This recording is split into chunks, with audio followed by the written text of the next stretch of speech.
मेरा चैनल है सफ़र ए सिलेक्शन। मैं उस पे आपको नोटिफिकेशन के बारे में बताता हूँ, जो भी सरकार योजनाएं और वैकेंसियाँ निकालती हैं उसके बारे में आपको जानकारी देता हूँ। मेरी वीडियो अच्छी लगे तो आप चैनल को सब्सक्राइब करें। साथियों, मैं एक बात आप लोग से बहुत दिनों से सोच रहा था बताने के लिए। अभी जो छात्र आंदोलन चल रहा है उससे रिलेटेड ही एक बात मेरे ज़हन में बहुत दिन से चल रही है। वो बात ये है कि बिहार एसएससी इंटर लेवल प्रथम स्तरीय इंटर लेवल जो फॉर्म आया था वो 2014 में आया था। हमने भी वो फॉर्म अप्लाई किया था और वो फॉर्म अप्लाई करने के बाद 2017 में 14 में फॉर्म अप्लाई किया था, 17 में जो है सो फिर एग्ज़ाम का डेट आया और पेपर लीक हो गई थी। पेपर लीक होने के बाद फिर पुनः एग्ज़ाम कराया गया 2018 में। 2018 में रिजल्ट कराया गया पीटी का। फिर उसके बाद उसका रिजल्ट आया 2020 में। उसके बाद फिर उसका मेंस एग्ज़ाम हुआ और जानते हैं आप फाइनल जो रिजल्ट आया वो कब आया? जून 2022 में। सोचिए सरकार की कितनी बड़ी नाकामी है ये कि जो फॉर्म 2014 में आया उसका फाइनल रिजल्ट कब आएगा? 2022 में, जून में। और इस बीच में हमें पता भी नहीं चल पाया। मैं फर्स्ट पीटी का मेरे पास मैसेज आया था, सेकंड का तो मुझे पता भी नहीं चला कि जो कैंसिल हुआ वो दोबारा एग्ज़ाम कब होगा। अब बताइए,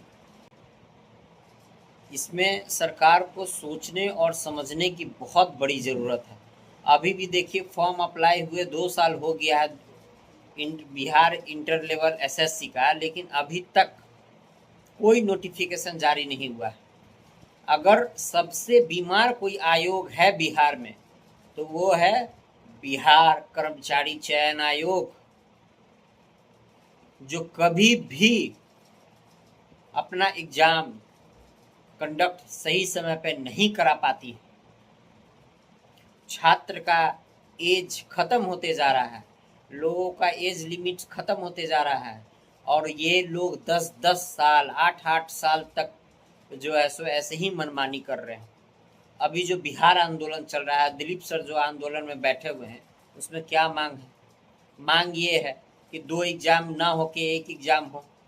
ट्राइब 4 का जो है सो जल्दी से जल्दी एग्ज़ाम कराया जाए, सीटों की संख्या बढ़ाई जाए, ये मांग रखी गई है।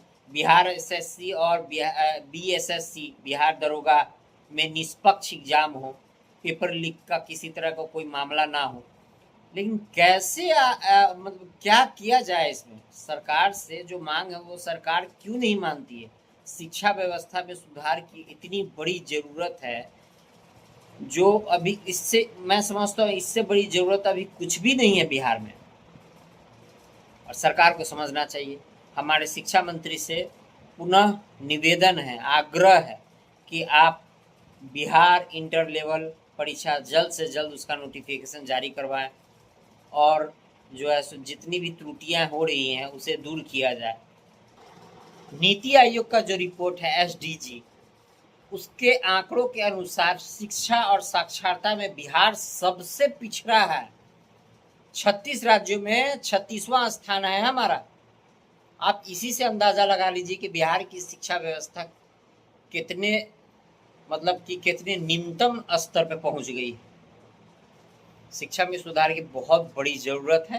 पेपर लीक को रोकना होगा, हर आयोग को एक्टिव करना होगा। या ये आयोग बिहार एसएससी कर्मचारी आयोग, इसको तो ये तो फॉर्म निकाल के सो जाता है भाई साहब। फॉर्म निकल गया, इसके बाद ये तो उठने का नाम नहीं लेता है। 10 साल के बाद इनको याद आता है कि हमने फॉर्म भरवाया था, अब एग्ज़ाम लेना है। वो भी पेपर लीक हो जाता है, फिर दोबारा होता है। ऐसे करते करते 10 साल लग जाते हैं। पेपर लीक का सबसे बड़ा मुद्दा है, वो रुकना चाहिए।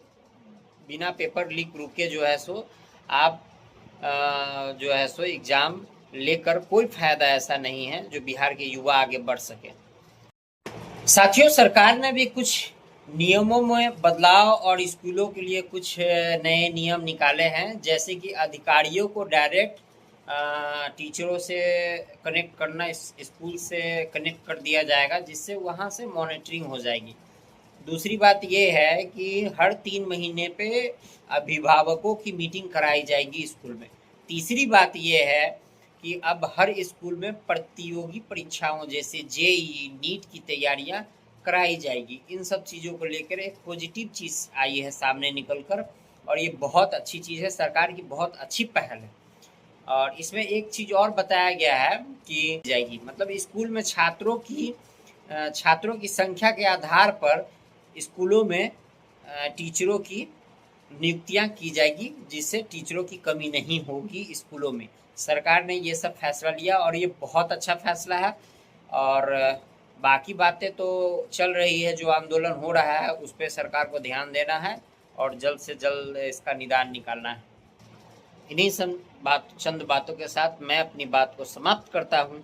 आप लोगों का बहुत बहुत धन्यवाद। मेरे चैनल सफ़र सिलेक्शन पे वीडियो को सब्सक्राइब कीजिएगा, लाइक कीजिएगा, फॉलो कीजिएगा, कमेंट कीजिएगा। Thank you, bye bye, Tata.